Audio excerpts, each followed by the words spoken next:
Dan insya-Allah pada malam ini kita akan mengupas pada tajuk yang ke-37, iaitu tajuknya adab menziarahi kubur.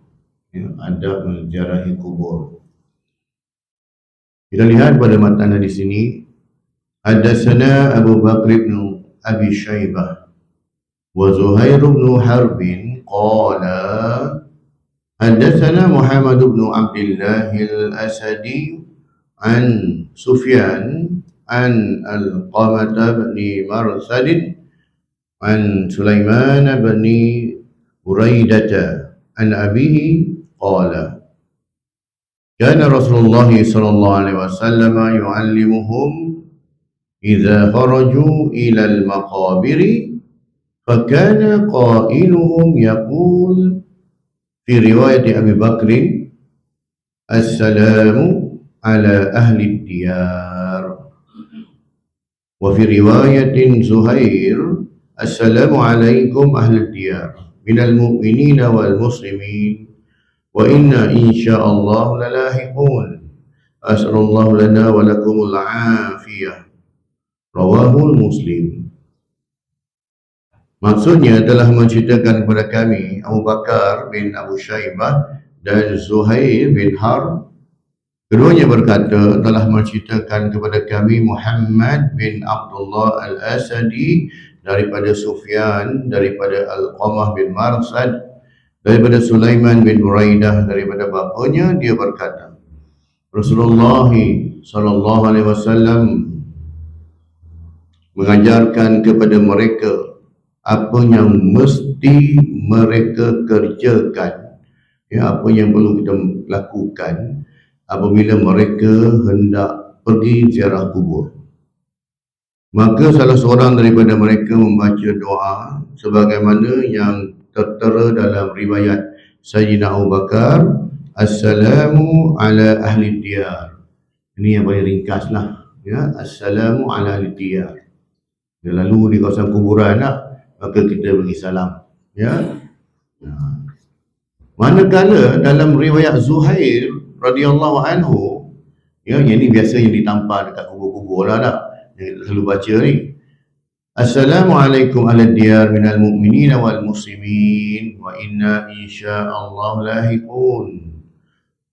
As'alullahu lana wa lakumul afiyah. Semoga keselamatan tercurah bagi penghuni kubur daripada kalangan orang-orang mukmin dan muslim, dan kami, yakni kita yang masih hidup lagi ni, insya-Allah akan menyusul kamu semua. Aku memohon kepada Allah SWT bagi kami dan bagi kamu al-afiyah, yakni keselamatan. As'alullahu lana wa lakumul afiyah. Pengenalannya, perkuburan merupakan tempat persinggahan bagi setiap insan yang bernyawa apabila telah dijemput Allah SWT. Amalan menziarahi kubur menurut Islam adalah salah satu bermaksudnya supaya seorang Muslim itu sentiasa menjaga iman dan mengingati kematian. Dengan menziarahi kubur, umat Islam akan ingat bahawa kematian itu adalah satu kenyataan. Sebab itulah kenapa kita digalakkan untuk kita ziarah kubur. Mana ingat, wa inna insya'allahu lalahiqun, dan kami insya-Allah akan menyusul kamu. Kita pun akan mati juga. Jadinya nak beringatlah, nak memperingatkan kita, jangan kita diingat kita akan bertongkat langit ni, hidup tak mati-mati je. Tidak. Kita pun insya-Allah anytime, anywhere, bila-bila masa saja kita akan pergi menyusul orang-orang yang telah pergi meninggalkan kita. Menziarahi kubur merupakan amalan sunnah yang sangat dianjurkan dalam agama Islam. Sebab dia sunnah, tuan-tuan. Jadinya pergilah ziarah. Untunglah kalau rumah tadi, siapa yang masjid dia ataupun rumah dia dekat dengan kubur tak. Balik-balik solat je, lalu je bagi salam balik kubur kan. Ya, beri kan, bagus tak? Kelebihan jugalah. Apatah lagi menziarahi kubur ibu bapa sendiri. Memang dianjurkan lah. Sebab apa? Sebab boleh je kita nak doa dari jauh. Tetapinya kadang-kadang kuburan itu tak ada orang yang uruskan.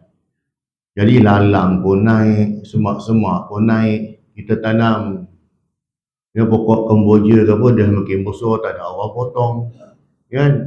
Ataupun kita tanam pokok apa, siantan ke yang jarum yang warna merah kan, yang boleh hisap madu tu, isi kan. Siantan panggil ni. Pokok-pokok yang cantik yang bunga-bunga merah kan. Dah jadi macam semak sama dah kan. Waktu kita kebumikan jenazah mak ayah kita dulu, kita tanam kecil lagi. Ini dah 5 tahun tak pergi tak. Pokok-pokok je dah macam hutan semak samun. Jadi siapa yang nak bersihkan? Kecuali kalau kita ada upah siapa-siapa tak untuk bersihkan kubur tersebut. Ni cerita bersih je.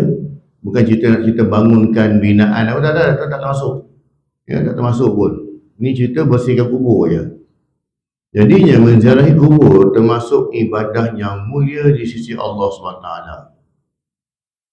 Agama Islam menyuruh kita supaya menghormati dan memohon keampunan kepada orang-orang yang telah meninggal dunia. Kebiasaannya kita akan menziarahi kubur menjelang Ramadan, ya, atau setelah selesai solat hari raya. Walau bagaimanapun bukan di waktu itu sahaja yang disyariatkan dalam Islam.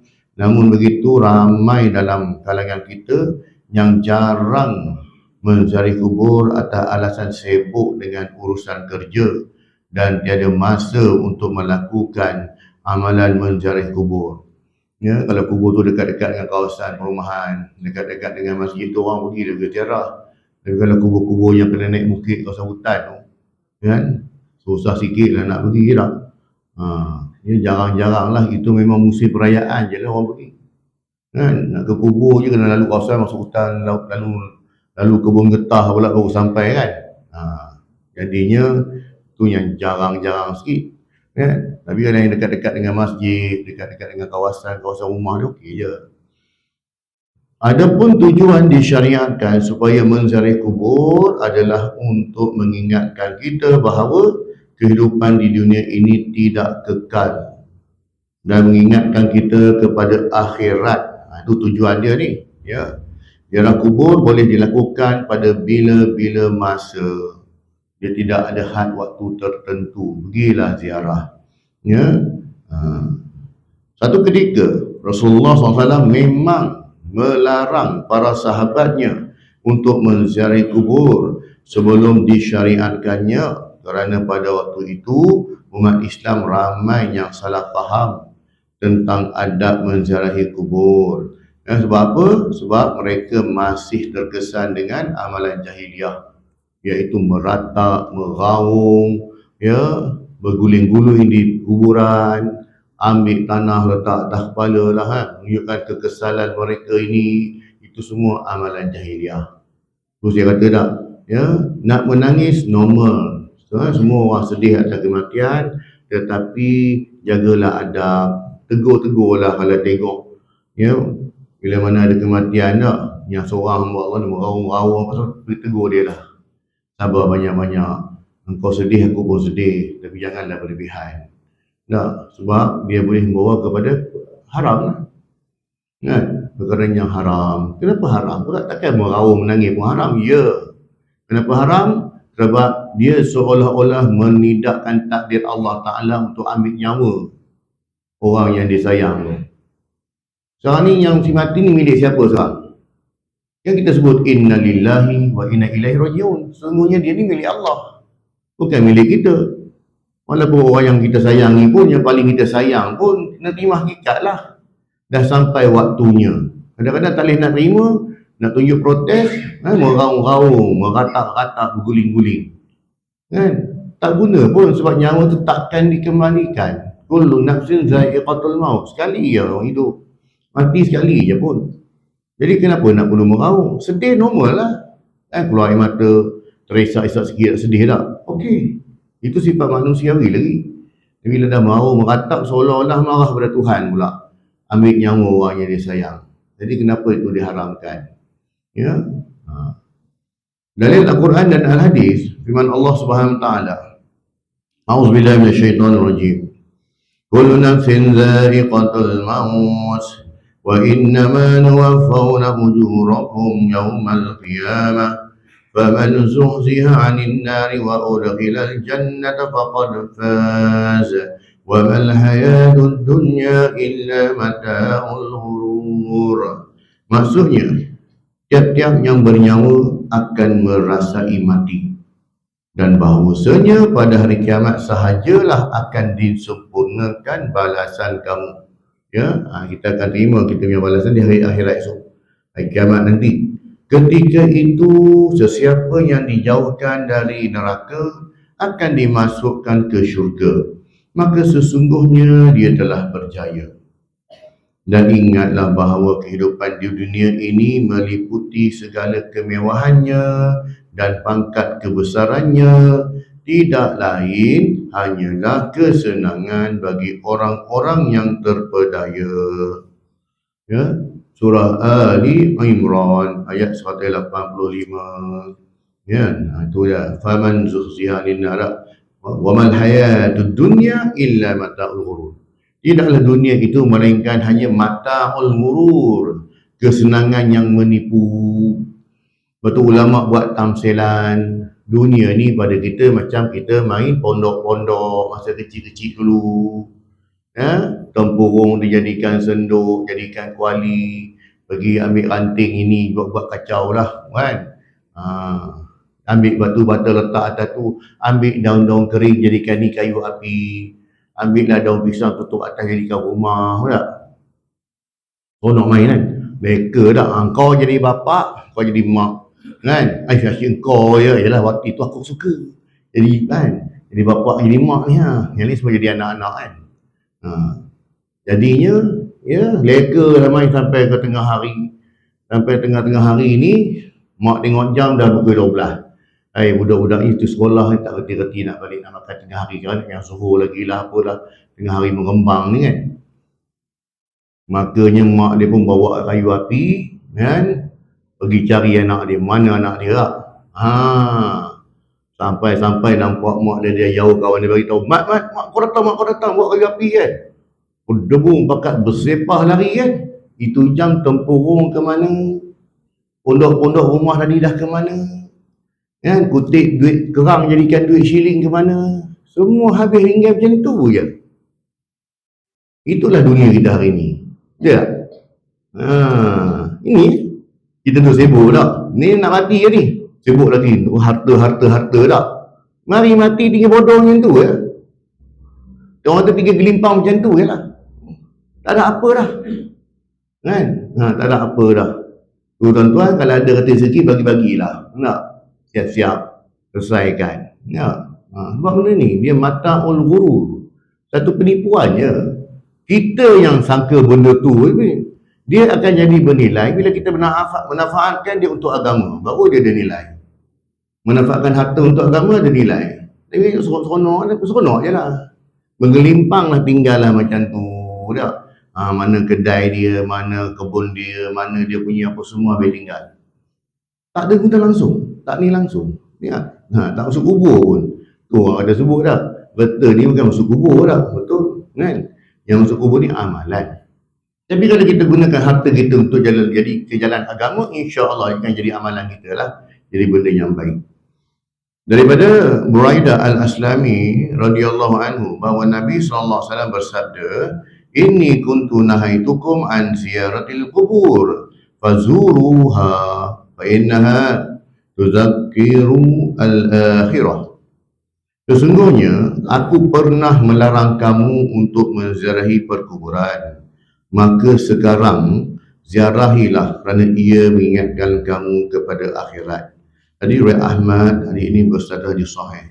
Ya, sebab apa dulu saya sebut tadi dah, Rasulullah pernah larang sebab masih terkesan lagi kan, umat Islam ketika itu masih terkesan dengan budaya jahiliah.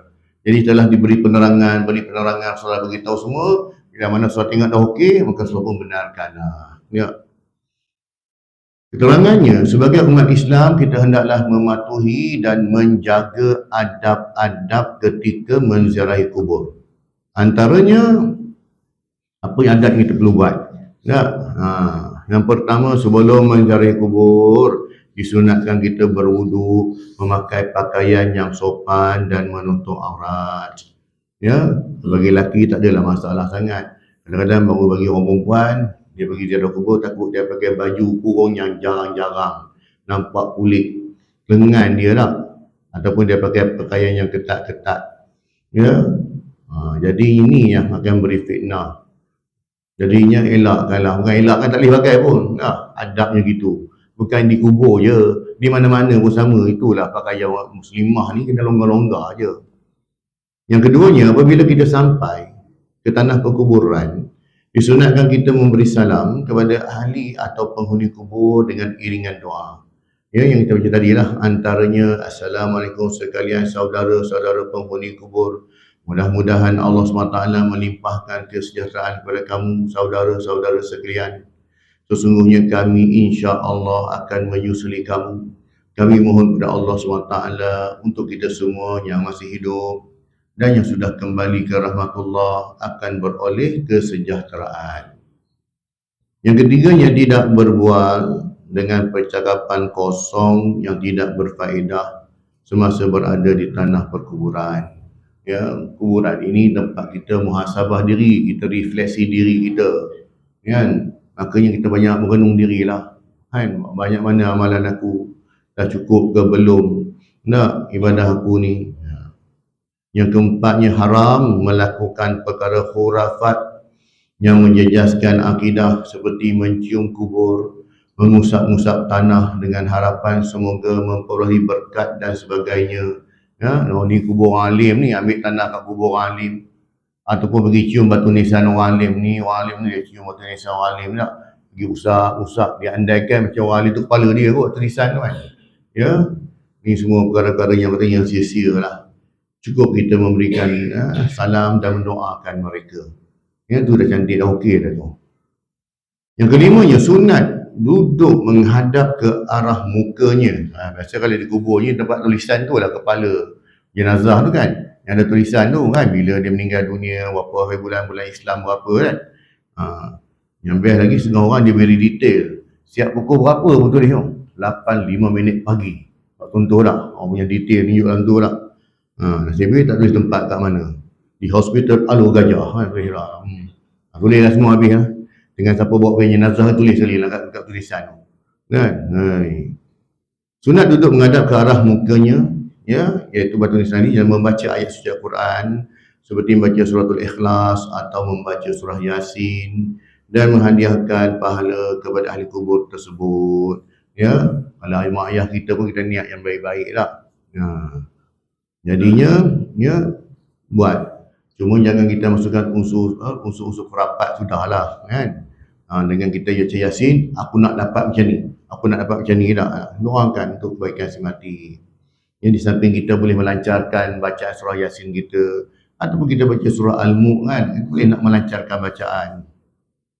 Yang keenam, yang sunat menghadap kiblat ketika berdoa, semoga Allah SWT mengampuni dosa dan melimpahkan rahmat ke atas roh ahli kubur. Ya, tengok pada tempat, kadang-kadang tempat tu sempit, mungkin tak dapat menghadap ke arah kiblat. Tapi sebaiknya kalau dapat tu alhamdulillah lah, tak dapat pun tak apalah.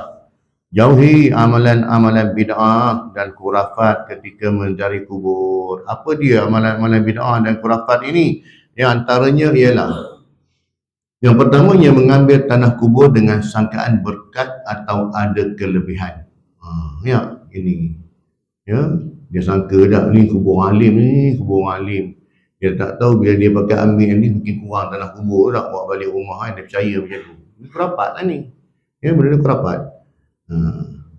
Yang keduanya, meminta berkat pertolongan atau istighasah.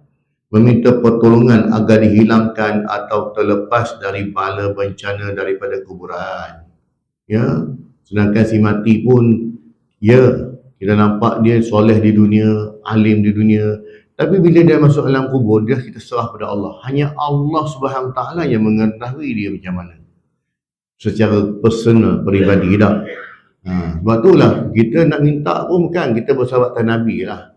Ya, bertawasul dengan nama Rasulullah. Kan, berselawat dengan Nabi itu boleh dibenarkan. Ya, sebab kadang-kadang kita sangka, oh itu di dunia nampak orang ni alim, orang ni soleh. Tapi bila dia mati, kita pun dah baca dah hadis tu. Nah, kita pun dah baca hadis tu. Bila masa orang tu mati, serah pada Allah lah. Ya, mungkin pada saat sangkaan kita buruk, dia baik si Allah. Sangkaan kita baik, dia buruk si Allah. Sebab itulah kalau nak juga bertawasullah ke atas nama Nabi SAW. Ya, bukan kata berkat nama sekian-sekian untuk syekh sekian nama tak. Ya, tak dianjurkan pun. Yang ketiganya, melakukan syirik yang tidak nyata, iaitu yang tersembunyi adalah meminta doa dan pertolongan dari kubur atau orang mati, seperti minta tolong melepaskan daripada bala kesusahan dan lain-lain. Ini kerana orang yang telah mati yang berada dalam kubur tidak boleh memberi sesuatu pertolongan kepada orang yang hidup. Bahkan orang yang hidup dituntut supaya berdoa untuk orang yang telah mati. Orang mati pun harapkan doa kita. Tiba-tiba kita pula suruh dia minta, itu percaya kita. Kita pula suruh dia minta doa ke Tuhan. Aku punya nasib pun tak lepas lagi.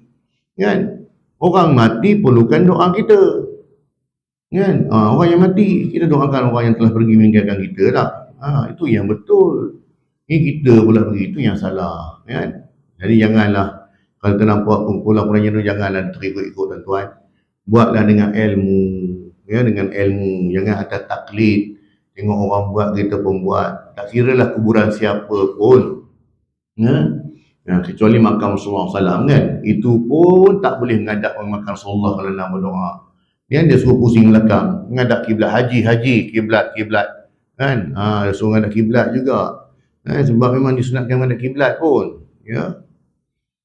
Yang keempatnya, meletakkan sesuatu makanan atau melakukan korban untuk kubur. Kan? Dulu yang buat benda ni orang nak minta nombor ekor ya. Pergi cari orang kubur mati, orang perempuan mati, saling beranak, apa semua nak buat benda ni tak. Tapi hari ni pelik juga lah. Bila tengok dalam YouTube tu kan, yang buat ni pula muka-muka baik ya. Muka baik lagi tengok, pelik lah. Itulah kata tadi. Kan? Sebab tu kata, benda tu kita rasa dia satu benda yang normal, seolah-olahnya lah. Sebab yang buat tu orang macam kita juga. Pakai baju Melayu, pakai jubah, pakai tudung labu semua tak. Tapi kalau yang buat benda tu, yang pakai seluar jean, pakai baju Megadeth depan ni tak, Iron Maiden ke apa benda tak, Guns N' Roses depan ni tak, kita tengok kan, mesti kita kata apa, ini popok sesat ni, rambut merebang tak, kan, bila rambut merebang kan, jadi kita akan cakap dia popok sesat. Tapi bila hari ni sudah tukar, pakai baju Melayu, pakai jubah, pakai serban tak, pegang tasbih, buat benda yang sama je. Letak makanan, bawa benda ni, bawa benda tu. Cuma tukar baju je. Itulah kita. Tetap tak boleh tuan-tuan. Ya. Nak makanan lebih-lebih, hantarlah ke masjid. Kan? Boleh makan sama-sama. Ataupun yang sekarang lagi best, siap berkelah kat kubur tak. Bentang tikar, dah berkelah makan nasi apa semua situ tak. Rasulullah kata kau pergi kubur untuk kau ingat mati. Bukan kau tak mati-mati je. Pergi kubur tu sebab nak ingat mati lah. Ini siap kelah apa semua tak. Kadang menyanyi apa semua, pelik lah. Ya. Yang kelimanya, beribadah, solat dan lain-lain di atas kubur, kecuali solat jenazah. Dia boleh pula pergi mayang atas kubur pula, ya, buat ritual ibadah. Yang boleh semayang kat kubur kan ialah solat jenazah. Ya. Kalau penggali kubur katakan nak semayang, pergilah cari tempat-tempat yang agak tidak menghadap kubur lah. Carilah bucu pada mana tempat, supaya tidak menimbulkan fitnah tak. Kalau ada pondok kat situ tak. Ini semayang menghadap kubur tak boleh. Ya, kecuali solat jenazah sahaja. Satu ketika Rasulullah SAW, ya, ketika di Masjid Nabawi kan, Rasulullah selalu jumpa dengan seorang lelaki berkulit hitam. Dia selalu bersihkan masjid kan. Jadi satu ketika bila Rasulullah tak nampak, mana dia ni? Hari tu dulu aku dah nampak dia, last kali nampak bila, tak tahu mana dia pergi kan. Oh, dia dah meninggal Rasulullah. Apa saya tak beritahu aku, kata dia dah meninggal. Mana kubur dia? Bagi dapat tunjuk kubur dia. Maka Rasulullah solat jenazah kat situ. Boleh kan? Maksudnya anjuran tu betul lah. Kan? Tapi bukanlah banyak zuhur atas kubur. Kan? Esok nak cantik ni buat tarawih pada kubur tuan-tuan. Untuk kita penyakit lebih mati tuan-tuan, ingat mati, kita buat tarawih di kuburan tuan-tuan. Ya. Nah, jadi biarlah kita buat tu benda berpandukan ilmu tuan-tuan ya. Berpandukan ilmu, bukannya bertaklid. Tengok orang buat macam cantik je tak. Dia pun buat tak. Kita buatlah dengan ilmu. Yang keenamnya beriktikad, percaya bahawa si mati boleh menunaikan hajatnya. Ini semua yang kata apa? Benda-benda yang mana terkeluar daripada syariat agama. Firman Allah SWT dalam surah Al-Aqaf ayat yang kelima. وَمَنْ أَضَلُّ مِمَّنْ يَدْعُو مِنْ دُونِ اللَّهِ مَنْ لَا يَسْتَجِيبُ لَهُ إِلَى يَوْمِ الْقِيَامَةِ وَهُمْ عَنْ دُعَائِهِمْ غَافِلُونَ. Maksudnya apa? Dan tiada yang lebih sesat dari orang yang berdoa selain daripada Allah SWT. Doa ni apa? Minta doa. Ya, dia banyak istilah lah doa. Antaranya doa ni kita minta pada Allah. Tapi Allah Ta'ala yang paling sesat bila mana dia berdoa selain daripada Allah. Tak, ini kami tawasul je ni. Kalau macam tu tak payahlah tuan-tuan. Sebab orang tapi jahiliah pun itulah mereka buat. Dia pergi sembah berhala, Lata, Uzza, Manat, Usta semua tu. Bukan dia kata kamu tu Tuhan pun. Dia kata ini perantaraan yang angkat doa kami. So kalau hari ni orang tu pergi kubur, dia kata diminta dekat datang orang soleh. Kami bukan minta kat dia, kami jadikan dia sebagai perantaraan. Yang lebih layak menjadi perantaraan ya Rasulullah. Sebab Rasulullah dah confirm syurga. Rasulullah tu kekasih Allah. Orang yang ada direct access dengan Allah Ta'ala. Itu pun dianjurkan supaya kita saja berselawat ke atas Nabi SAW. Bukannya pergi minta pada tubuh badan jasadnya itu. Tak. Selawat Nabi. Dia anjurkan benda ni. Jadi kita angkat, buatlah benda-benda yang disunahkan. Benda-benda sunnah yang Rasulullah buat. Kenapa kita buat, kita nak lebih alim pada Nabi pula? Dan Nabi tunjuk macam tu, janganlah kita lebih-lebih pula. Apa yang Nabi tunjuk tu yang terbaik dah. Dalam Quran dah sebut. Dan tiada yang lebih sesat dari orang yang berdoa selain daripada Allah. Dia minta daripada Allah yang tidak mengabulkan baginya. Dan makhluk ni pun tak boleh nak kabulkan doa dia pun. Dia pun tak ada akses dengan Allah Ta'ala sehingga hari kiamat. Sedangkan makhluk-makhluk yang mereka berdoa kepadanya itu lalai terhadap doa mereka. Dan Allah berkata, engkau kalau sibuk dengan doa dia sendiri pun lalai dengan doa dia. Kan? Jadinya siapa yang lebih mengetahui? Allah SWT. Pengejaran hadis di atas menyuruh kita supaya menginsafi bahawa kematian merupakan rahsia Allah SWT sepenuhnya. Mengapa Allah SWT merahsiakan kematian seseorang? Ialah agar orang itu sentiasa bersedia sedia untuk menghadapi kematian. Dan orang yang dikatakan bersedia menghadapi kematian hanyalah mereka yang siap bekal untuk kembali kepada Allah SWT dan bekal menghadapi kematian. Seperti mana firman-Nya, A'udzubillahi minasyaitonir rajim, "Wa ma taf'alu min khairin ya'lamhu Allah, wa tazawwadu fa inna khairaz zadi taqwa, wattaqun ya ulil albab." Dan apa jua kebaikan yang kamu kerjakan adalah diketahui oleh Allah. Dan hendaklah kamu membawa bekal. Watazawwadu. Hendaklah kamu membawa bekal dengan cukupnya. Kerana sesungguhnya sebaik-baik bekal itu ialah memelihara diri dari keaiban, meminta sedekah dan bertakwalah kepadaku, yakni kepada Allah SWT. Wahai orang-orang yang berakal, yang dapat memikir dan memahaminya. Surah Al-Baqarah ayat 197.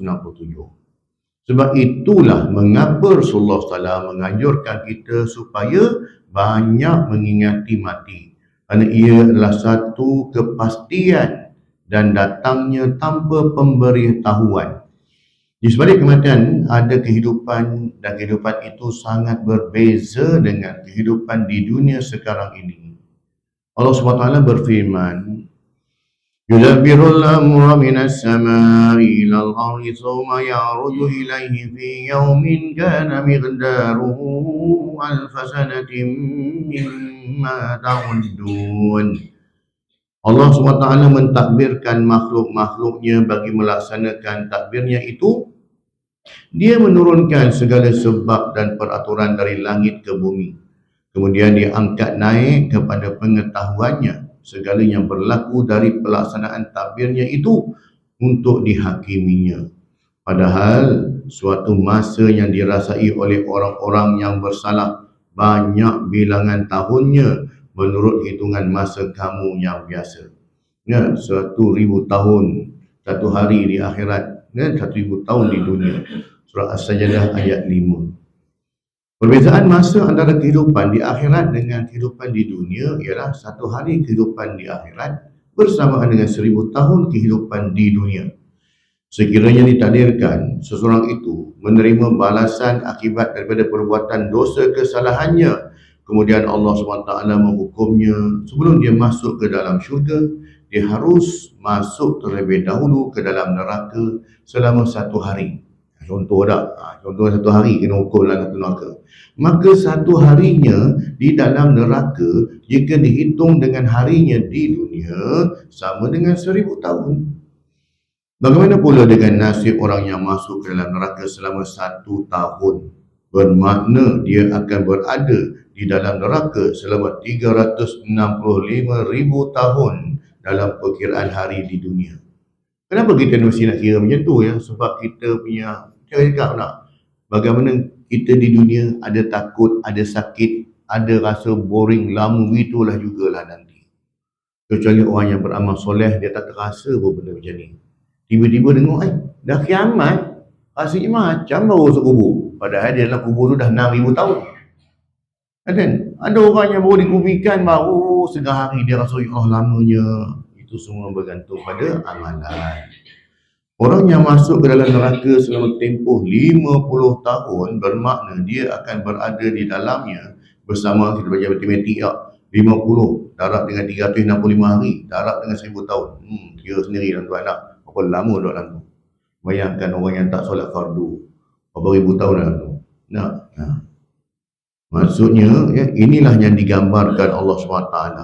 Seperti unta masuk ke lubang jarum, bermakna mereka tidak akan masuk syurga sebagaimana tidak mungkinnya unta memasuki lubang jarum. Dengan firman-Nya, innal ladzina kazzabu bi ayatina wastakbaru anha la tufattahu lahum abwabus samai wa la yadkhulunal jannah hatta yalijal jamalu fi sammil khiyat wa kadzalika najzil mujrimin.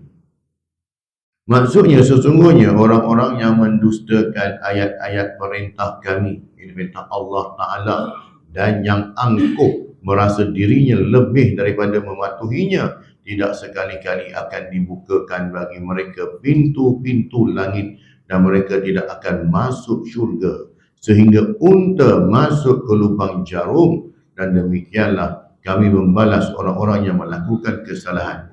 Surah Al-A'raf ayat 40. Itulah sebabnya mengapa Rasulullah SAW memerintahkan agar kita memperbanyakkan mengingati mati. Kerana mati itu adalah suatu kepastian. Mati datangnya tanpa pemberitahuan. Di sebalik kematian ada kehidupan, yang mana kehidupan itu sangat berbeza dengan kehidupan dunia sekarang ini. Siapa sahaja yang selalu ingat bahawa dirinya akan menemui kematian, maka dia akan selalu ingat bahawa di sebalik kematian dia akan dipertanggungjawabkan ke atas semua yang dia lakukan, walau sekecil apapun amalan yang dia lakukan di dunia ini. Maka sudah pastilah dia akan menjadi Muslim yang baik atau soleh, dan akan menjadi orang yang amanah, disiplin, menjadi orang yang manfaat untuk dirinya, keluarganya, masyarakat, bangsa dan negara. Tetapi sebaliknya, jika dia lupa bahawa dirinya akan mati, lupa bahawa di sebalik kematian itu ada pertanyaan yang harus dijawab oleh dirinya, maka dia telah dilalaikan dengan kenikmatan hidup di dunia sehingga mengabaikan bekalan menuju akhirat. Kesimpulannya, yang pertamanya, orang yang bijak adalah orang yang mengingati mati. Keadaan kematian yang husnul khatimah atau su'ul khatimah menjadi nilaian sebenar di sisi Allah SWT yang disaksikan pada saat-saat akhir amalan yang dilakukannya. Menziarahi kubur disunahkan secara umum dengan tujuan untuk mengingat kematian dan mengambil pelajaran. Keduanya, antara adab menziarahi kubur ialah kita dilarang untuk meminta doa atau permohonan kepada kuburan atau orang yang sudah meninggal dunia.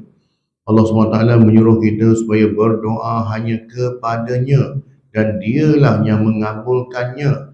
Perkara ini adalah semata-mata kerana Allah SWT adalah zat yang maha agung dan mudah sekali untuk mengabulkan doa hamba-hambanya. Untuk itu dilarang ke atas kita untuk memohon kepada selain Allah SWT. Kesimpulan yang ketiga, amalan menziarahi kubur ini sudah berlaku sejak zaman Nabi SAW lagi dan menjadi amalan tradisi para sahabat radhiyallahu anhum, tabi'in, tabi'in dan salafus salih sehingga sekarang. Dan ia adalah antara punca kepada kekuatan rohani. Wallahu ta'ala a'lam.